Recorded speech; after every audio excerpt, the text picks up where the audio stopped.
Bonjour, bienvenue à notre séance de travail. Aujourd'hui, nous allons discuter du test de Farah-Glauber, qui est un test de détection de la multicollinéarité. Nous allons voir comment on peut faire le test de Farah-Glauber sur eViews. À ma connaissance, le test de Farah-Glauber ne se trouve pas dans le menu de ce logiciel. Du coup, on sera obligé de le programmer ou du moins de le faire sur eViews en mode commande. Donc l'objectif de cette séance de travail, c'est de faire le test de Farah-Glauber dans un premier temps sur la version commande de eViews et par la suite nous allons faire le même test sur eViews en mode programme.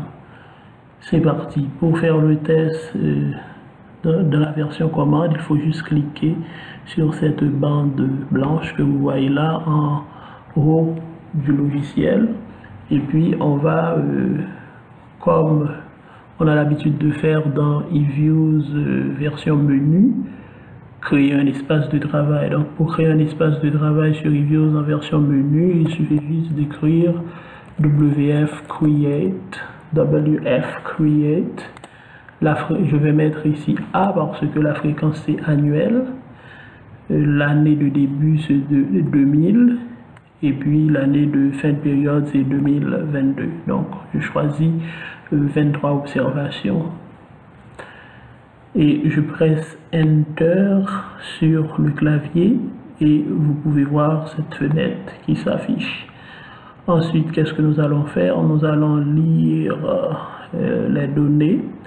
Donc, voici les données qui se trouvent dans Documents, un fichier Excel qui s'appelle Régression multiple. Il y a 3 lignes, 3 colonnes d'observation qui s'appellent X1T, X2T, YT. Et puis, il y a ces données se trouvent dans la feuille REG blanc souligné MUL, reg mul. Donc, nous allons mettre ces informations sur eViews pour que le logiciel puisse lire les observations. Donc, qu'est-ce que nous allons faire? Nous allons demander à eViews de lire, donc READ, read. On ouvre la parenthèse, les données commencent sur la feuille Excel à partir de A2, à partir de la cellule A2. Donc, nous allons mettre ici A2, virgule. Les données se trouvent dans la feuille qui s'appelle REG blanc souligné underscore MUL.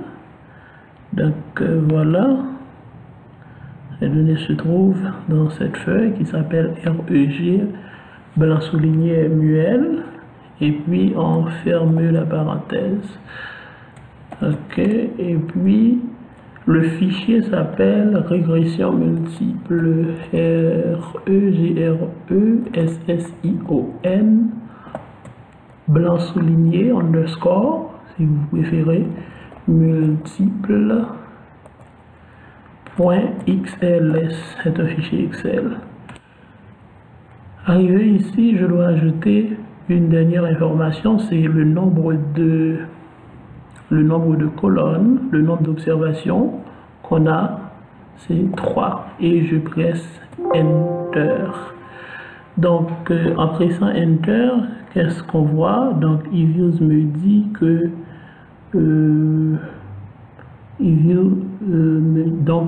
voilà, c'est juste SLX qui est le problème. Donc je dois mettre XLS. Pour l'extension de Excel, c'est XLS, c'est pas SLX. Et je fais Enter. Ok, maintenant, parfois eViews ne veut pas lire, certaines versions d'eViews bien sûr ne veut pas lire les fichiers lorsque le fichier est ouvert. Donc je vais fermer le fichier lorsque c'était ouvert, et maintenant le fichier une fois fermé, à ce moment-là je vais presser Enter. Ok, maintenant je presse Enter et automatiquement, qu'est-ce que vous voyez? X1T, X2T et YT s'affichent. Donc, je peux visualiser par exemple X1T. Donc, qu'est-ce que je vais faire? C'est juste écrire show, montrer X1T. Je presse Enter et voilà. On voit X1T qui s'affiche. Je pouvais, si je le voulais, au lieu de montrer la série, juste représenter la série graphiquement. Je peux mettre plot, ou du moins line, L-I-N-E, X1T. Je presse Enter et automatiquement, comme vous pouvez voir, voici la représentation graphique de la série X1T. Maintenant, on va continuer. On va faire une équation. On va appeler notre équation. Ok, donc on va juste dire donc pour faire une équation, on met d'abord équation.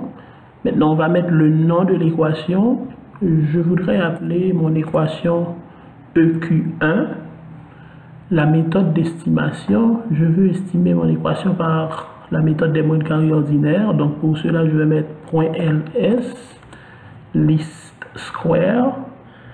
Et puis, je vais mettre les informations de l'équation. Tout d'abord, la variable à expliquer, donc s'appelle YT. Je vais régresser YT sur X1T, X2T et un terme constant. Donc, je mets C, je mets X1T et puis je mets X2T. Je presse Enter sur le clavier. Donc, en pressant Enter sur le clavier, qu'est-ce qui se passe? Donc là, vous voyez, il y a l'équation que j'ai écrite, EQ1, l'équation que j'ai écrite, EQ1 s'affiche. Donc, voilà. Donc si là j'ai cliqué sur EQ1 pour montrer EQ1, et si je le voulais, je pouvais tout simplement taper show EQ1 sur le logiciel et en pressant Enter, cela reviendrait au même résultat. Donc maintenant, nous allons faire le test de Farrar-Glauber.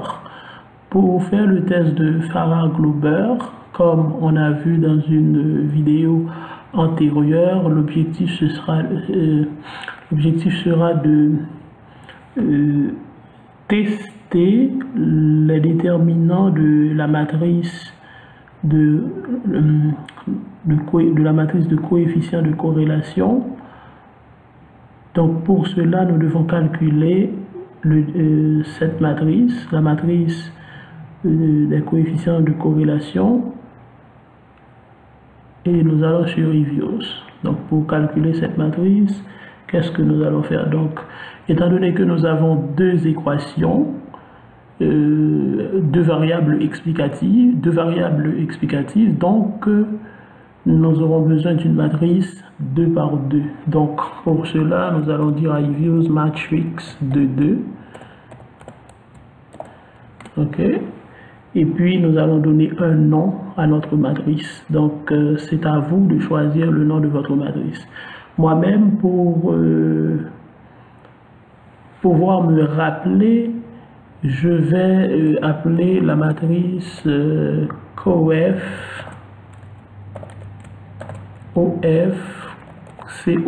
Donc automatiquement que je vois ça, donc déjà je comprendrai qu'il s'agit de la matrice des coefficients de corrélation. Donc qu'est-ce que je vais faire? Regardez ici lorsque je vais faire Enter. Donc je vais presser Enter et voilà, le coefficient, une matrice s'affiche, coefficient de corrélation. Les éléments de cette matrice sont tous 0 parce que nous n'avons pas encore donné les valeurs les valeurs des éléments de cette matrice. Donc, maintenant, nous allons mettre les valeurs des éléments de cette matrice. Pour mettre les valeurs des éléments de cette matrice, comment il faut faire? C'est juste le nom de la matrice. Et puis, on met entre parenthèses, on précise entre parenthèses quel élément, c'est-à-dire l'élément 1. Là, je mets 1,1, c'est-à-dire l'élément 1 de la matrice. Donc, le premier élément. Puisqu'il s'agit d'une matrice de coefficients de corrélation, je pouvais mettre tout simplement égal à 1 si je veux. Mais si vous préférez, je vais de préférence mettre la formule pour dire calculer de préférence. Je vais faire appel à la fonction A commercial COR, c'est pour faire appel à la fonction coefficient de corrélation entre les séries X1T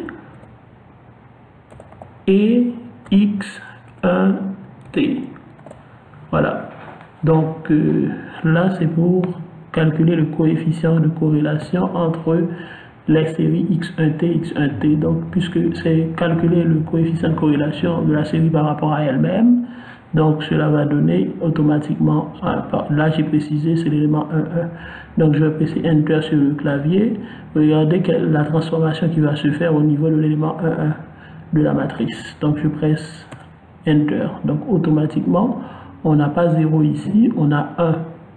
Donc je peux juste copier ce qu'on a ici, puisque à chaque fois, qu'est-ce qu'on va faire? C'est le nom de la matrice. On précise la position de l'élément. Donc là, je vais dire que c'est l'élément 2,2, l'élément qui se trouve sur la deuxième ligne, deuxième colonne. Donc, on va calculer le coefficient de corrélation entre les variables explicatives x2 et x2. Je vous invite à regarder ici la transformation qui va se faire lorsque je vais presser Enter. Donc, je presse Enter à l'instant. Automatiquement, vous voyez 1 qui s'affiche ici. Et maintenant, on va calculer pour le coefficient de corrélation pour l'élément 1, 2, c'est-à-dire première ligne, deuxième colonne. Ce sera x1t et x2t. Donc, première ligne, deuxième colonne. Donc, je vais faire Enter et voilà le coefficient de corrélation. Je vais faire maintenant pour deuxième ligne et première colonne.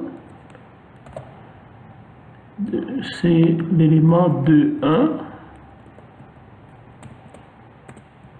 Coefficient de corrélation entre x2t et x1t. Ça va donner le même résultat que x1t et x2t. Donc, je presse Enter maintenant et vous voyez, c'est exactement le même résultat. Donc, on vient de calculer la matrice des coefficients de corrélation. Maintenant, dans le test de Farrar-Glauber, qu'est-ce qu'on fait? On va tester le déterminant de cette matrice. Donc, on aura besoin de calculer le déterminant de cette matrice par la suite de la formule. Mais pour l'instant, on va faire d'autres calculs parce qu'on sait qu'on aura besoin du nombre de degrés de liberté. Donc, pour trouver le nombre de degrés de liberté, tout d'abord, le nombre de degrés de liberté sera un scalaire. Donc, on va demander à Evius de créer un scalaire, scalar, S-C-A-L-A-R, que j'appelle le salaire DDL, pour dire que c'est le nombre de degrés de liberté. Je presse Enter, donc automatiquement, vous voyez DDL qui s'affiche ici avec le symbole scalaire. Je vais créer un autre scalaire pour mettre le nombre de variables explicatives, donc y compris le terme constant bien sûr. Donc je vais mettre scalar, S-C-A-L-A-R. Ok, donc j'appelle le scalaire K.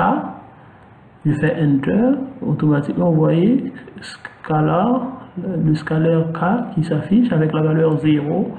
Maintenant, je peux écrire par exemple K égale à le nombre de variables explicatives, y compris le terme constant. Nous avons deux variables explicatives En incluant le terme constant, on aura 3. Donc, k est égal à 3. Donc, vous voyez la transformation qui se fait automatiquement. Et puis, par la suite, on va calculer le nombre de degrés de liberté. Le nombre de degrés de liberté dans le test de Farah-Glauber, le nombre de degrés de liberté, DDL, puisqu'on a déjà créé le scalaire DDL, maintenant, on peut juste écrire DDL est égal à 1 demi selon multiplié par K, on a déjà créé K, donc multiplié par K, multiplié par K moins 1. Et on ferme la parenthèse et puis on presse Enter. Donc si on va maintenant dans DDL, ce ne sera plus égal à 0, mais plutôt à 3. 1 demi multiplié par 3 multiplié par 2, on simplifie par 2, donc c'est égal à 3. Le nombre de degrés de liberté. Et maintenant, on va créer un scalaire pour prendre, ce scalaire va prendre la valeur du test de Farah-Glauber. Donc, je vais appeler... donc je vais dire scalar puisque je vais créer un scalaire. Pour pouvoir me rappeler de quoi est égal, à quoi correspond ce scalaire, je vais juste appeler mon scalaire Farah underscore blanc souligné G blanc souligné stat. C'est-à-dire, c'est la statistique de Farah-Glauber. Donc, je presse Enter. Donc, voici le scalaire qui est créé. OK, en cliquant dessus, vous voyez, c'est tout simplement égal à 0. OK, parce que on n'a pas encore mis de formule. Le logiciel ne sait pas encore quoi faire. Donc, pour calculer la statistique de Farah-Glauber, voici la formule. Je connais K, la valeur de K, on vient de calculer. J'ai déjà la matrice des coefficients de corrélation, je peux prendre le déterminant de cette matrice. Maintenant, ce qu'on ne connaît pas encore, c'est la valeur de n. Donc, on va créer un scalaire qui s'appelle K, scalar. En fait, je suis désolé, n, et n sera égal à quoi? N est égal au nombre d'observations, le nombre d'observations qu'il y a dans le modèle. Ok, donc n est égal à, voilà, le nombre d'observations de la série, c'est OBS SMPL. OBS SMPL, on fait Enter. Et voilà. Donc maintenant, si on regarde par exemple n, on voit bien que n est égal à 23. Il y a effectivement 23 observations dans le modèle. Et maintenant, on a tous les ingrédients pour calculer la statistique de Farah-Glauber. Donc, puisqu'on a déjà appelé, on a déjà créé la statistique, maintenant on va mettre la formule. Donc, je vais juste copier le nom ici. Ok, donc je vais mettre le nom et puis je mets la formule. Comme on peut voir ici, voici la formule de la statistique de Farah-Glauber. Donc c'est moins facteur de n moins 1 moins 1 sixième facteur de 2k plus 5. On ferme la parenthèse, on ferme le tout et on multiplie par le logarithme népérien du déterminant. Donc on va faire tout ça dans le logiciel. Donc c'est la statistique de Farah-Glauber, c'est égal à, tout d'abord il y a un signe moins, je mets moins, et puis parenthèse, ensuite n, on a déjà une valeur pour n, donc je mets n, moins 1, après moins 1, moins 1 sixième, multiplié par 2k plus 5, c'est ce que je vais mettre ici, donc moins 1, moins 1 divisé par 6, donc moins 1 sixième, ok, multiplié par parenthèse 2 multiplié par k, ok, plus 5, je mets plus 5 ici, et ensuite on ferme la parenthèse et on ferme encore la parenthèse pour fermer le tout. On multiplie par le logarithme de, voici le logarithme, et le logarithme de quoi? Le logarithme du déterminant. Donc pour faire appel au déterminant, je dois mettre A commercial, DET, et puis à l'intérieur, on met le nom de la matrice. Le nom de la matrice, vous vous souvenez, on a appelé cette matrice COF underscore OF underscore COR. Et je vais presser maintenant Enter. Voilà, je viens de presser Enter et laissez-moi afficher maintenant afficher la statistique de Farah-Glober. Je peux écrire tout simplement show Farah G underscore stat ou faire double-clic dessus. Donc je viens de faire double-clic dessus. Voici ce qui s'affiche. C'est 1.24 47 73. Ok. Maintenant, on connaît la statistique de Farah-Glober. Eh bien, qu'est-ce qu'on doit faire? On doit appliquer la règle de décision. Ok. Maintenant, la règle de décision, c'est calculer, c'est si la valeur calculée est inférieure à la statistique, à la valeur lue dans la table, donc c'est qui 2 à 1 divisé par k fois k moins 1 degré de liberté, donc DDL qu'on a calculé tout à l'heure. Si c'est inférieur, nous allons dire on ne peut pas rejeter l'hypothèse d'orthogonalité, c'est-à-dire il y a absence de multicollinéarité. Mais en général, c'est préférable de calculer, c'est trop de choses à se rappeler, donc c'est préférable de calculer la valeur P pour pouvoir conclure. Donc, je préfère calculer la valeur P. Donc, pour calculer la valeur P, eh bien, qu'est-ce que je vais faire? Je vais mettre la valeur P dans un scalaire. Donc, je vais créer un scalaire qui s'appelle P underscore ou value. Donc, p-value, valeur P. Donc, on vient de créer la valeur P. OK? Le scalaire. On vient de créer le scalaire qui s'appelle p-value. P underscore value. Ok, maintenant,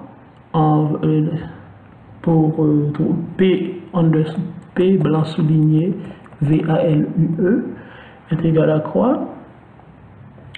C'est égal, on va faire appel à la fonction, donc puisque ça suit une loi de qui2, on va faire appel à la fonction qui2. Donc, ok, CHI. Donc la fonction qui carré, CHISQ. Voilà, on fait un commercial CHISQ. Ok. Maintenant, on calcule à partir de la valeur de la statistique trouvée pour le test de Farah-Glober. Donc c'est FARAR underscore G, ça c'est le nom underscore stat. Donc, c'est le nom qu'on a donné à la statistique de Farah-Glober que j'ai mis ici. OK? Et virgule, le nombre de degrés de liberté. Le nombre de degrés de liberté, on l'a appelé DDL. Donc, DDL. OK? DDL. Et je ferme la parenthèse. Maintenant, je fais Enter.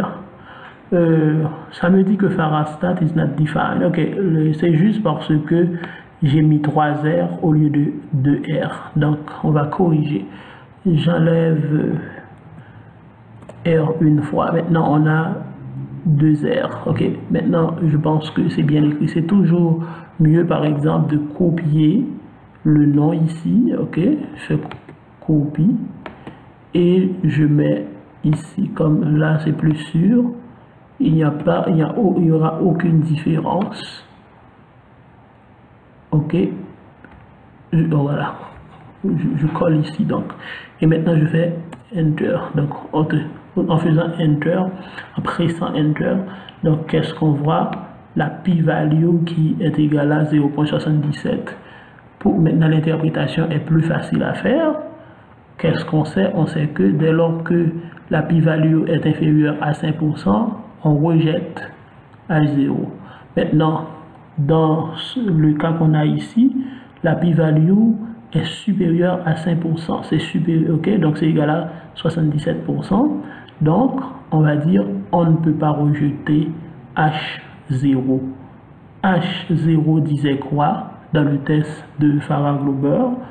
Donc, voici H0 dans le test de Farah-Glauber. On ne peut pas rejeter H0, c'est-à-dire il n'y a pas de multicollinéarité. Une autre, qu'est-ce qu'on peut ajouter, par exemple, on peut ajouter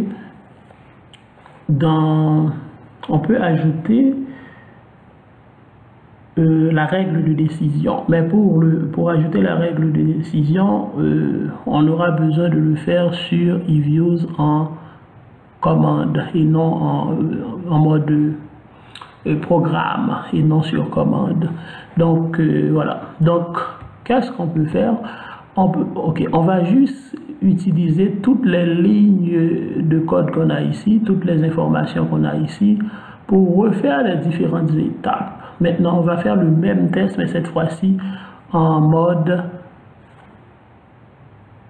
programme. Donc, qu'est-ce qu'on fait? On va faire File, ok? On va juste faire comme si, ok, par exemple, je vais copier tout ce qu'on a là, ok? Je copie toutes les lignes de code mises ici. Donc, ok, je vais fermer toutes les feuilles. Ok, donc si je ferme ici, ce sera mieux. Ok, je ferme. Non. Ok. Voilà ce qu'on va faire. On va copier toutes les lignes de code qu'on a ici. Ok. Ok, donc c'est comme si on recommence. On va faire ok. Maintenant, arrivé ici, au lieu de, vous vous souvenez, au début, on avait cette bande qui était complètement vide et on a écrit dans cette bande. Maintenant, ce qu'on pouvait faire, c'est dire, par exemple, c'est juste cliquer sur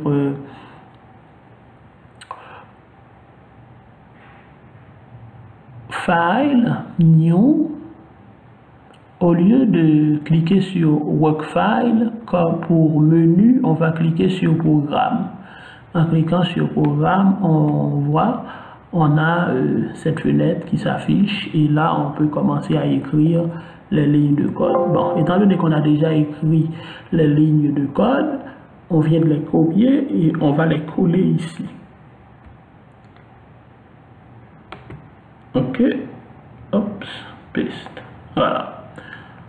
Et voilà, donc ça commence depuis la création du fichier, la lecture du fichier Excel et ainsi de suite. Ok, donc maintenant qu'est-ce qu'on va faire? On va tourner le programme, on va juste cliquer ici sur Run et OK. Voilà, ça reprend tout ce qu'on a déjà fait. Voilà, ça reprend tout ce qu'on a déjà fait. Donc, qu'est-ce qu'on peut faire? On peut, ok, je vais fermer et cliquer. Je vais demander au logiciel de montrer à la fin la valeur de p-value. Ok, donc,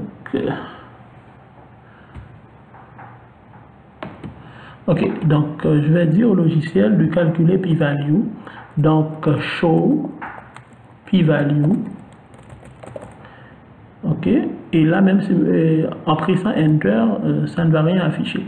Ok, pour que quelque chose apparaisse à l'écran, il faut cliquer sur Run dans la version programme. Donc, je clique sur Run et voilà. Donc, ça me dit que p-value est égal à 0.77 1097.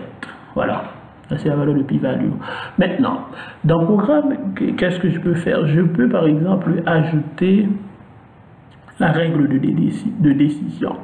Donc, pour ajouter la règle de décision, je vais mettre une condition.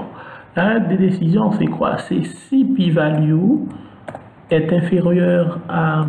Donc, si if p-value est inférieur à 0.5, 0.05, donc 5%, ok, alors, ok, qu'est-ce que le logiciel doit faire? Le logiciel doit me montrer une variable qui s'appelle règle. Ok, je vais appeler la variable règle déci parce que c'est la règle de décision. Ok, cette variable qui s'appelle règle déci est égale à ok, la variable règle déci est égale à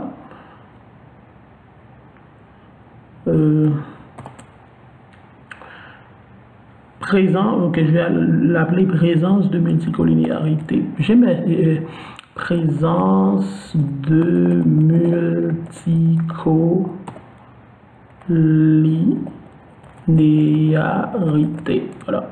Donc, ça, c'est le nom. Donc, j'ai mis entre guillemets. Voilà. Pourquoi? Parce que c'est string, donc c'est une chaîne de caractères qu'on a là, c'est pas une valeur numérique. Ok, c'est la raison pour laquelle j'ai mis string. Ok, sinon, si on a p-value inférieure à 0.05 et présence de multicollinéarité, eh bien, dans les autres cas, c'est-à-dire si la valeur P n'est pas inférieure à 0.05, eh bien, qu'est-ce que le logiciel doit faire? Le logiciel doit afficher, en fait, doit créer une variable qui s'appelle règle underscore déci. Je saurai que c'est la règle de décision. À ce moment-là, cette variable sera appelée pas de multicollinéarité. Ok, donc cette variable sera appelée pas de multicollinéarité. Et voilà. Donc on termine. Voilà. Donc, et maintenant, le logiciel doit faire quoi? Le logiciel doit afficher la règle de décision. Show règle underscore déci. Voilà. Donc on va tourner le programme. Donc, ok, donc juste avant, je veux fermer tout ce qu'on a là. Ok, yes to all, non. Ok, on va tourner le programme et puis juste pour voir ce que ça va donner. Ok, et c'est parti. Oups, voilà, donc il y a quelque chose qui ne marche pas. Ça me dit qu'il y a erreur de syntaxe. Syntaxe quoi? C'est syntaxe p-value égale à règle déci. Ops, ok. Je vois ce qui s'est passé. On a ok. Ok, donc je vois ce qui s'est passé. Donc ok. Voilà. Ouais, je corrige un peu. Voilà. Pas de multicollinéarité. Je vais tourner juste pour voir ce qui s'est passé. Oups, ça me dit à cet axe. Donc, p-value. Hop, ça me dit quoi alors?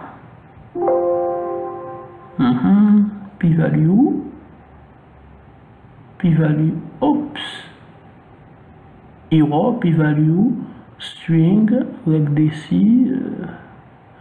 Ok, donc je vais voir. Là où j'ai mis p-value string, non, et il n'y a pas de p-value ici. Je dois enlever p-value. Voilà, c'est ça. Il n'y a pas de p-value ici. Je dois enlever p-value. Ok, parce que voilà, si p-value est inférieur à 5%, alors le logiciel doit créer une variable qui s'appelle regdeci. Cette variable qui s'appelle regdeci prend comme valeur, non pas une valeur numérique, mais une chaîne de caractères. C'est la raison pour laquelle j'ai mis string. Et sinon, le logiciel doit créer la même variable qui s'appelle regdeci, mais cette fois-ci, comme valeur, le logiciel doit mettre pas de multicollinéarité. Et voilà, donc maintenant ça devrait marcher. On fait one et c'est parti. Voici le résultat final. Pas de multicollinéarité. Au revoir, à la prochaine. J'étais très heureux de vous présenter le test de Farah Glober sur Reviews, tant dans la version commande que nous avons écrit dans cette bande blanche qui se trouve ici, que dans la version programme, nous avons écrit ici dans cette feuille. À la prochaine. N'oubliez pas de vous abonner à cette page pour d'autres applications de ce genre et d'autres applications un peu moins techniques. À la prochaine.